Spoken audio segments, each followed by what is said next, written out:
Chapter 12. Tommy's Brain Trust. I woke up early on Saturday morning. I kept thinking about how I had to give my speech soon. So after breakfast, I sat down to write it. But I really wasn't sure what to say. How do you write a speech? I looked at the books and magazines I had on FDR and found an article about when he first began his campaign for president. When he decided to run, he put together a group of smart people, including some college professors, to give him advice. They were nicknamed Roosevelt's Brain Trust. I decided to do the same thing. I would put together a group of people to help me, my very own brain trust. Nikki and Boris stopped playing outside just to help me write my speech. A guy couldn't ask for better friends or a better brain trust. Nikki suggested we read the speech FDR made when he accepted the Democratic nomination for president, the same one Pop had mentioned. Nikki had listened to it on the radio with his parents, and he thought it might help me write mine. One of the newspapers the librarian Miss Lambie had given me had a copy of the speech. Roosevelt had given the speech in Chicago on July 2nd, after flying there to accept the nomination. Like my parents, FDR wanted to show everyone that polio wasn't going to stop him from doing anything. Boris insisted on reading the speech out loud so I could imagine that I was right there listening to FDR. If FDR spoke with a Russian accent, of course. Boris stood on a chair in our kitchen and began. Chairman Walsh, my friends of the Democratic National Convention of 1932, you have nominated me, and I'm here to thank you for the honor. In the speech, FDR asked, what do the people of America want more than anything else? To my mind, they want two things, work and a reasonable measure of security for themselves, their wives, and their children. He talked about the government could help get people working again. He mentioned helping farmers and growing forests and how that could improve the economy. He discussed ways to prevent people from losing their homes. It sounded like FDR was really interested in doing anything he could to help, and he had a plan for how to do it. As Boris continued reading the speech, I heard the words that changed everything for me. Out of every crisis, every disaster, mankind rises with some share of greater knowledge, of purer purpose. And then later, I pledge myself to a new deal for the American people. Give me your help, not to win votes alone, but to win this crusade to restore America to its own people. Yeah, Nicky yelled with enthusiasm. He rose up from his chair, throwing his arms into the air. I cheered and threw my arms up too, but of course I couldn't jump up out of my seat, and for a moment I felt angry about it. My eyes filled with tears, and I got a lump in my throat because it felt as if those words had been written just for me. And somewhere inside myself, I knew that the man who had written those words sat exactly where I sat, angry, frustrated, stuck in a chair because his legs didn't work right. I realized then that FDR wasn't just speaking about people being poor. He was speaking about having polio just like me. And what he was saying was that I will be better because of this, because of having polio. And right then and there, I knew he was right. Now, I just had to figure out how to get this into my speech. After meeting with my brain trust, I sat down and started writing. Beverly had offered to help me, but I hadn't talked to her since the rally, and I didn't know how to explain why I acted the way I did. Besides, I felt as if this was something I needed to do on my own. I wrote that having polio taught me about courage, friendship, and people helping each other. I wrote that it taught me about hard work and patience. I said that I wanted to make the school a fun place to learn things. I even promised that I'd fight for less homework on weekends. Within an hour, I had a full page, and over the next couple days, I'd pretty much finished it. I went to the pool again with Ruby and Steve twice that week. After doing all kinds of exercises, I even swam a few laps. I was able to kick my legs even better than the last time. On the walk home, I practiced my speech. Good morning, Principal Rogers and my fellow classmates. Thank you for giving me this opportunity to tell you why I'd like to be your class president. Most of you know that I had polio, and as you can see, I'm not the same boy that I was 2 years ago. Sure, polio left me without the use of my legs, which is no fun, believe me. But it also taught me a lot. It's taught me about courage, hard work, and patience. Franklin Delano Roosevelt had polio too, but he didn't let it stop him from running for president, and I won't either. I may not be able to run and jump like the rest of you anymore, but I have a lot of ideas for how to make school more fun. First, I plan to. It was pretty good. But then I started thinking about Beverly again. I had written the speech without her, and I felt bad about it. I knew she wanted to help. I wondered what she was up to. I decided to go over to her apartment. I was hoping she'd be outside playing, but she wasn't. I thought about ringing the bell, but I didn't. FDR's speech in town was coming up, so I left a note on her door asking if she still wanted to go together. I was starting to feel pretty good about my speech, but I was still nervous about standing in front of the whole school. What if I tripped? What if someone made fun of me? What if Wally yelled out polio legs or something mean like that? I believed in what I was saying, and if people were going to be mean, I wasn't going to let it stop me. I kept telling myself that, but that didn't stop the butterflies from flitting around my stomach. I didn't see Beverly at school before FDR's speech, so I wasn't sure if she'd gotten my note. I decided to stop by her place on the way to the speech. I told my parents I would meet them there. There was no answer when I rang the bell at Beverly's house. I got to the assembly hall just before FDR took the stage. The auditorium was completely packed. I tried to find Beverly and my parents, but there were so many people crowded into the room, it was impossible. FDR's voice boomed over the loudspeakers. Every one of our people is entitled to the opportunity to earn a living. These hopes, these ambitions, have struggled for realization in the different ways on our farms, in the cities, in the factories, among businessmen, and in the homes. I could hear him clearly, but I couldn't see very well. I wanted to get closer, so I tried to squeeze through the mob of people and make my way toward the front. "Move it, kid," one man growled as he nudged me. "Hey, watch it," grumbled another whose foot I accidentally bumped with my crutch. But then a nice man said, "Coming through," and the people moved out of the way so I could get closer. Slowly, I made it through the crowd until I got to the front. Roosevelt was magnificent. He stood in the middle of the stage at a podium that was draped with an American flag. He wore a black suit with a vest and a white flower pinned to his jacket. He looked very dapper. He looked like a president.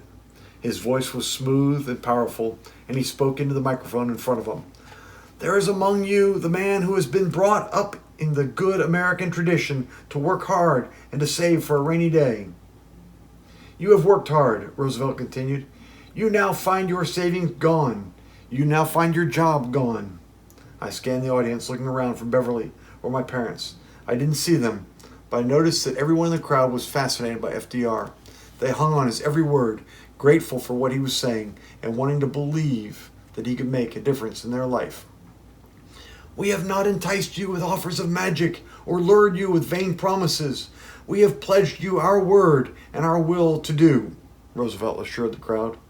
And then across the floor, right in front of FDR, but on the other side of the room, I saw a little boy, just like me. He wore crutches on his arms and braces on his legs. Polio legs. He couldn't have been more than 6 or 7 years old, and I wondered if he even understood what FDR was saying. He was standing next to a large man in dirty pants and work boots. The man placed one hand on the boy's arm to help him balance. The boy had tears rolling down his cheeks as he listened to FDR. I couldn't take my eyes off the little boy, and he couldn't take his eyes off FDR. I stood there watching him with his father. The boy's bright, smiling face was filled with hope, and I understood why. After the speech, I found my parents. As we walked home together, I thought about Beverly. With all the people there, I must have missed her. I sure hope she doesn't think that I don't like her anymore, I thought. I'd explain it to her on school on Monday. Monday, the day of my speech. Yikes! I was still nervous, but after seeing FDR, I was ready. People were interested in what he had to say, and no one seemed to care a lick about his polio. Chapter 14. Showtime. On Monday morning, Mom helped me get dressed in a crisp white shirt. Then she pulled out a suit jacket. "Where'd that come from, Mom?" "I made it from one of your father's old suit jackets," she said. "But he's so big." "Well, it took a lot of sewing," she giggled. When I tried it on, it fit like a glove. Pop thought so too. He helped me put on one of his ties, and soon I was off to school. Nicky was waiting for me outside when we got to school. We saw Boris walking down the hall towards us. "Oh no," he said when he saw me. "Doesn't Tommy look dapper?" Nicky said. "Yeah, he looks swell," Boris replied, "but we have a problem." "What's the problem?" I asked with a sinking feeling in my stomach. "You need a flower," Boris said with a grin. "A flower?" I asked, confused.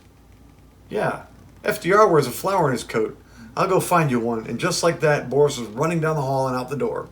Nicky reached into his pocket and pulled out the Statue of Liberty carving. It actually looked pretty good now. I want you to have this, he said, for good luck. Thanks, Nicky, I said as I looked at his handiwork. You're a good friend. Boris came storming down the hall, out of breath. He skidded to a stop right in front of us. He had a big white flower in his hand. Here you go, just like FDR, Boris said as he stuck the flower in the lapel of my jacket. Now you're all set. Yep, you're ready, Tommy, Nicky said. Now go get 'em. The entire school was gathered in the gymnasium. The posters that Nicky had made for my campaign lined the walls, as did the pollers for Sally Lombardi, Joel Morgenstern, and the candidates for the other offices. I waited outside the hallway until it was my turn to speak.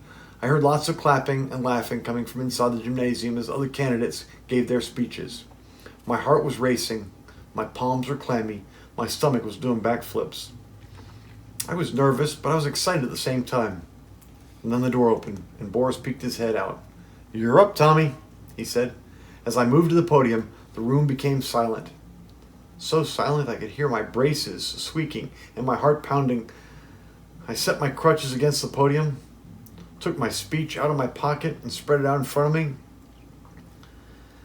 then I took a deep breath and I looked up. All eyes were on me. There was Larry Prescott, Virginia Adams, Marjorie O'Hare, and there was Beverly. She gave me a comforting smile that said, "You can do this." That helped me relax a bit. I smiled back and looked down at my speech. I was just about to start when I heard, "Hey, polio legs!" Wally's voice echoed across the silent gym.